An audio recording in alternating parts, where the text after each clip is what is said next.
로마서 12장 1절에서 8절 말씀. 그러므로 형제들아 내가 하나님의 모든 자비하심으로 너희를 권하노니 너희 몸을 하나님이 기뻐하시는 거룩한 산 제사로 드리라. 이는 너희가 드릴 영적 예배니라.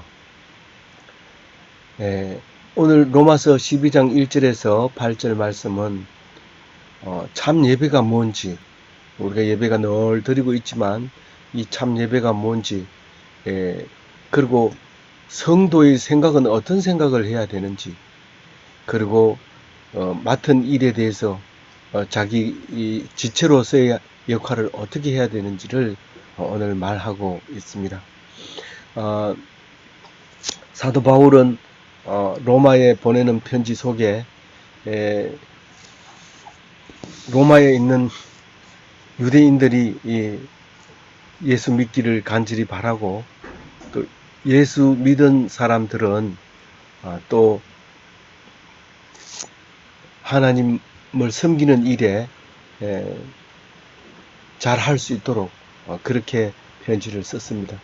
오늘 참 예배가 뭔가를 가르치고 있을 때, 형제들아 내가 하나님의 모든 자비하심으로 너희를 권하노니, 그렇게 예배에 대해서 말하려고 합니다. 사실은 예배라고 하는 것은 자비로 시작을 해야 됩니다. 자비한 하나님의 제사가 크게 우리에게는 꼭 필요한 것이고, 그것을 위해서 하나님께서 처음부터 법궤를 만드시고, 법궤 앞에서 죄를 시인하면 법궤 위에서 죄를 용서하는 속죄소와 시언자의 이름을 가진 하나님께서 거기서 우리에게 자비를 베푸시는 모습을 것을 볼 수 있습니다. 그러니까 하나님의 자리를 은혜를 베푸는 자리라고 말했지만 사실은 자비를 베푸는 자리이죠. 그리고 죄를 속해 준다고 하지만 그게 자비죠. 그래서 모든 자비하심으로 너희를 권하노니, 그렇게 얘기합니다.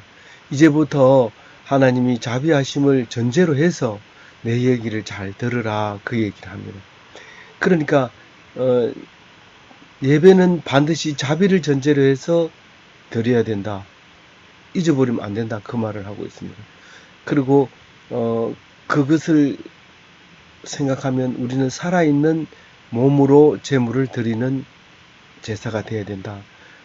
우리가 제물이 돼야 되지, 내 죄를 지었는데 양을 잡는다든가 그렇게 하지 말고 내가 살아있는 제물로 하나님께 드려야 된다. 그게 영적 예배라고 말하고 있습니다. 사실은 살아있는 몸을 제물로 드린 것은 예수님밖에 없습니다. 근데 우리는 그 예수님으로 말미암아 믿음이, 예수님이 그렇게 죽었다는 사실을, 제물로 죽었다는 사실을 인정만 하면 우리가 똑같이 내 몸을 제물로 드리는 것과 같이 인정을 해주겠다는 그런 말씀이죠. 그래서 우리는 양을 잡는 제사를 드리는 게 아니라 영적 예배를 드려야 됩니다.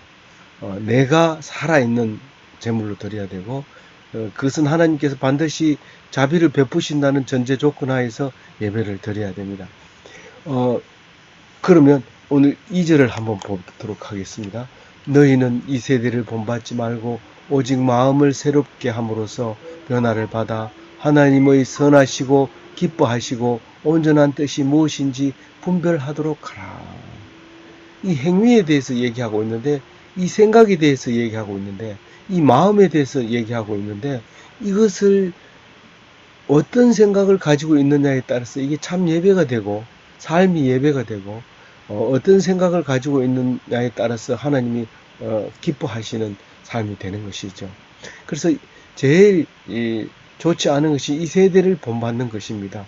세상 사람들이 이렇게 하니까 따라가는 거, 그것이 기독교인으로서는 제일 해서는 안 되는 것입니다. 많은 사람들이 기독교인을 보고 따라와야 되지, 우리가 세상 사람을 따라가면 안 됩니다. 이 세대를 본받지 않는 제사를 드려야 됩니다. 뭐 고사 지내는 것을 안 지내고 뭐 돼지머리 갖다 놓고 절하고 또 절에 가서 절하고 이런 걸 안 하는 거 또 중요한 이 세대를 본받지 않는 표본이긴 하지만 그보다 더 하나님께 섬기는 그런 모습을 딴 사람들에게 본을 보여줘야 되는 것입니다. 그래서 예배가 늘 새로운 마음으로 드리는 예배가 되어야 됩니다. 새로운 마음으로 드리는 예배는 방법이 없습니다. 우리가 무슨 머리가 좋습니까? 지혜가 있습니까? 아무것도 없고 오직 새로운 마음으로 드리려면은 말씀으로 변화를 받아야 됩니다. 그래서 하나님의 뜻이 무엇인지 분별해야 되고 그 선하신 뜻, 기뻐하시는 뜻, 온전하신 뜻이 뭔지를 우리가 잠깐 묵상해 보도록 해요. 2절에 선하시고 기뻐하시고 온전하신 뜻이 무엇인지 분별하도록 해라. 그런데 선한 뜻을 분별하라 하는데 무슨 말이냐? 이 아가도스라고 하는 이 말은 기분 좋은, 행복한 이런 겁니다. 하나님이 이게 맞습니까? 이게 맞습니까? 그렇게 물었을 하나님의 뜻을 묻고 싶을 때 생각해 보면 행복하고 기분 좋으면 그게 하나님의 선한 뜻인데 이거 해도 기뻐할 것 같고 저거 해도 기뻐할 것 같아요. 묻지 마세요. 바로 시행하세요. 어떤 것을 선택해도 하나님은 전혀 변함이 없습니다. 기뻐하시는 뜻은 유아레스토스라고 하는 매우 기쁜 이런 말입니다. 이 좋은 것 중에서도 가장 좋은 것을 이제 말하고 있는 거죠. 이 온전하신 뜻, 텔레이오스라고 하는 것은 완전한, 완벽한 이런 말입니다. 다른 말로 얘기하면 다른 것에 선택의 여지가 없는 이런 말을 하고 있는 것이죠.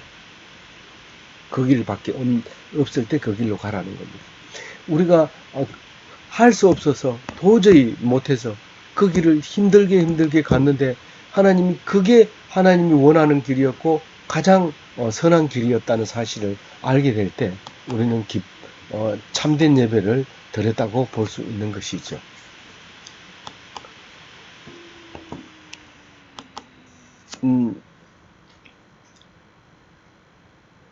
3절에 보면 내게 주신 은혜로 말미암아 너희 각 사람에게 말하노니 마땅히 할 그 이상의 생각을 품지 말고 오직 하나님께서 각 사람에게 나누어 주신 믿음의 분량대로 지혜롭게 하라.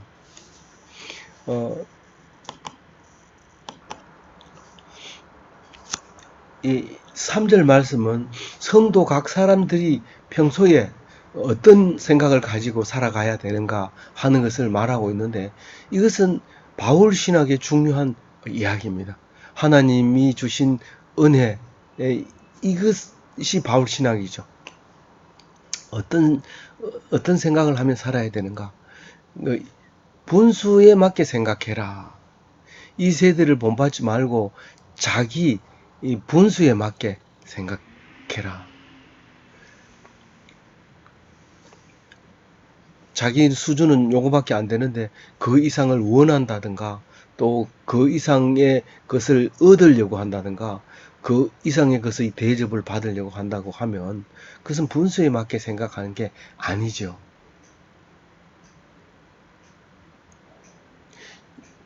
하나님이 주신 은혜대로 그렇게 살아야 된다 그런 말을 합니다.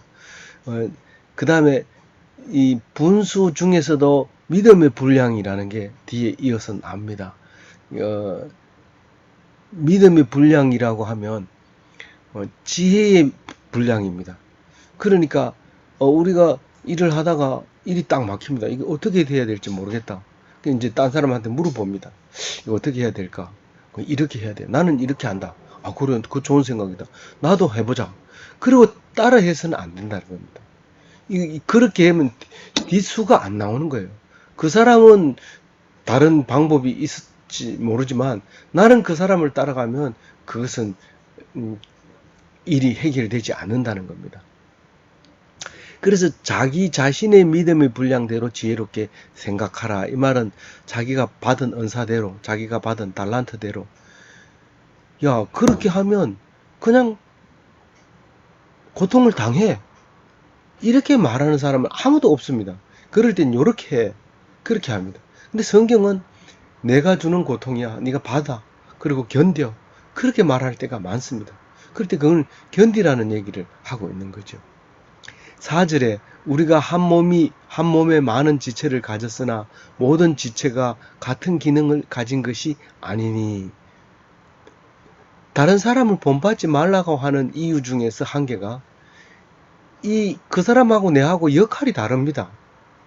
그 사람은 아주 못된 역을 맡을 수도 있고 반대로 내가 못된 역을 맡을 수도 있습니다. 그런데 그 역을 바꿔가지고는 죽도 밥도 안 되는 거죠. 내 할 일은 내가 해야 되고 그 사람 할 일은 그 사람 할 일을 해야 됩니다. 근데 하나님께서 음, 귀한 것, 귀하지 않은 것 이런 사역이 없다는 겁니다. 다 필요해서 만든 사역이라는 것을 알 수 있다는 거죠. 무슨 한 가지 일을 딱 맡아가지고 자기가 제일 맡은 일이 귀하고 크다고 생각을 하고 폼 재면서 딴 사람들한테 얕보면서 그렇게 하는데 그건 옳지 않다는 얘기를 지금 하고 있습니다. 그래서 교회는 유기적인 공동체입니다. 그러니까 몸이 여러 가지로 구성되어 있는 것처럼 손이 발 역할을 해서도 안 되고 발이 손 역할을 해서도 안 되고 자기가 자기 역할을 해야 되는데 그와 같은 구성으로 되어 있다고 4절에 얘기를 합니다. 우리가 한 몸에 많은 지체를 가졌으나 우리라고 하는 것은 어떤 교회의 공동체를 말할 수도 있지만 그리스도인 전체를 얘기하고 있습니다. 그리스도인 전체 속에 농사 짓는 사람도 있고 정치하는 사람도 있고 교수도 있고 또 학원 선생님도 있고 이렇게 여러 가지의 사람들이 있는 것처럼 우리의 그 기독교에는 그런 것이 여러 가지가 있는데 다 그게 하나의 지체처럼 움직여라 그 말을 하고 있습니다. 5절에 보면 이와 같이 우리 많은 사람이 그리스도 안에서 한 몸이 되어 서로 지체가 되었느니라. 우리 많은 사람이라고 하면 아브라함의 후손, 바다의 모래알 같은 하늘의 별과 같은 그런 많은 사람들이 그리스도 안에서 한 몸이 됐다고 얘기합니다. 우리가 남이가 그 말입니다. 그리스도인은 전부 작은 교회 또 구제 사업하는 단체, 신학교, 국내 선교사, 해외 선교사 말할 것 없이 다 그리스도의 하나의 지체다. 하나님, 예수님이 머리가 되시고 우리가 지체가 되어서 하나님의 사역을, 하나님의 나라의 사역을 해나가는 것이죠. 6절에는 우리에게 주신 은혜대로 받은 은사가 각각 다르니 혹 예언이면 믿음의 분수대로. 이 받은 은사에 대해서 이제 뒤로 쭉 이야기하고 있는데요. 처음에 받은 은사, 그 달란트라고 말하죠, 보통. 탤런트의 어원이죠. 기능, 자기가 가지고 있는 끼를 얘기하고 있는 겁니다. 그것을 가지고, 그대로 사용해라. 남이 뭐라고 한마디 한다고 해서 기죽어 있다든가, 그것을 안 한다든가, 그게 아니라, 그럼에도 불구하고, 내가 하고 싶은 것은 이것이고, 내가 하고 싶은 일은 대부분 그 일을 했을 때, 제일, 그 성과가 많이 나고 남들이 인정해 줄 때 그것이 은사가 되고 하고 싶은 거고 적성에 맞는 거고 달란트가 되는 것이죠. 그래서 믿음의 분수대로, 분수라고 하는 말은 아날로기아라는 말인데 이게 아날로그의 어원인 것 같아요.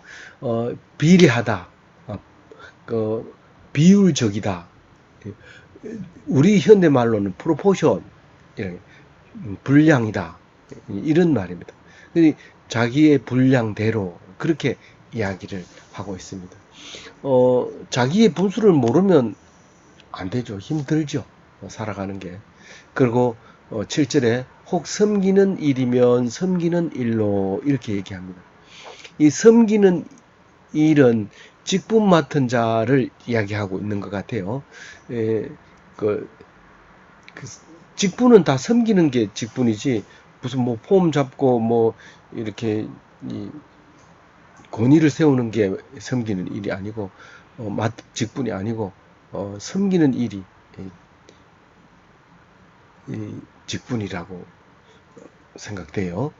그리고 가르치는 자이면 가르치는 일로 이렇게 얘기하는데 가르치는 자는 학자처럼 이런 말입니다. 가르치는 사람은 학자로서 이렇게 가르치라는 겁니다.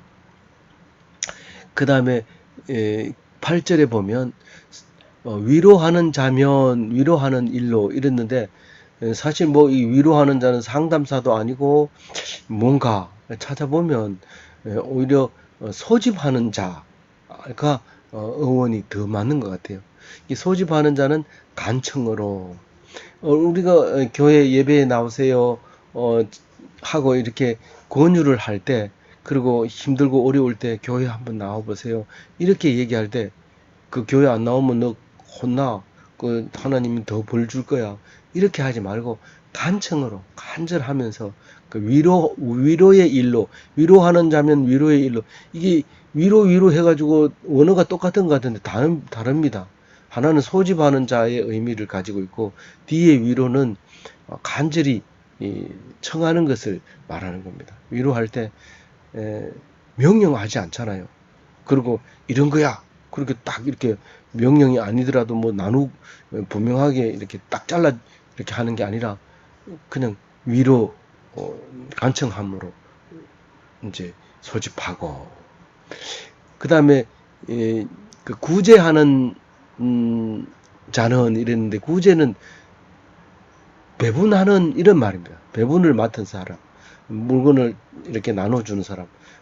쉽게 말하면 국수를 나눠준다든가, 뭐 돈을 나눠준다든가, 뭐 필요 물품을 나눠준다든가 이런 사람은 절대로 이기심 없는 마음으로 이렇게 하라 이런 의미를 가지고 있습니다. 물론 이 경우는 지금 우리가 나눠주는 구제와 이때 당시의 구제는 모양이 좀 다르기 때문에 구제를 하면서 나눠주면서 자꾸 욕심이 생겼던 것 같아요. 그래서 그렇게 못하도록 지금 오늘 말하고 있는 거고요. 그 다음에 관리자 여기서는 그 다스리는 자라고 했는데 매니지먼트죠. 관리하는 사람 이런 사람은 좀 신속함으로 성경에서는 부지런함으로라고 얘기했지만 좀 신속하게 해야지 사람들이 그 명령을 기다리고 있는데 뭐 화장실 갔다 와서 얘기한다든가 뭐 자기 할 일 다 하고 한다든가 하는 게 아니라 먼저 다스리는 일부터 하고 관리하는 부터 일하고 자기 볼일 볼 수 있는 그런 마음으로 해야 된다.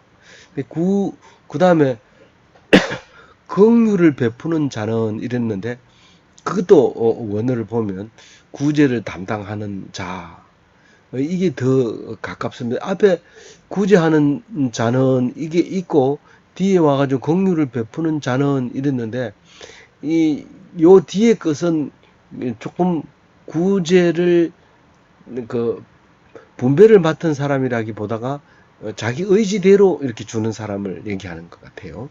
뒤에 거는 제일 마지막에 거는 그래서 남을 주면서 똑바로 써 안 쓰면 물어볼 거야 뭐 이렇게 한다든가 그렇게 하지 말고 내가 이거 도와주라고 하는 하나님의 명령에 순종해서 참 기쁘다 이런 생각으로 있어야 된다는 거죠.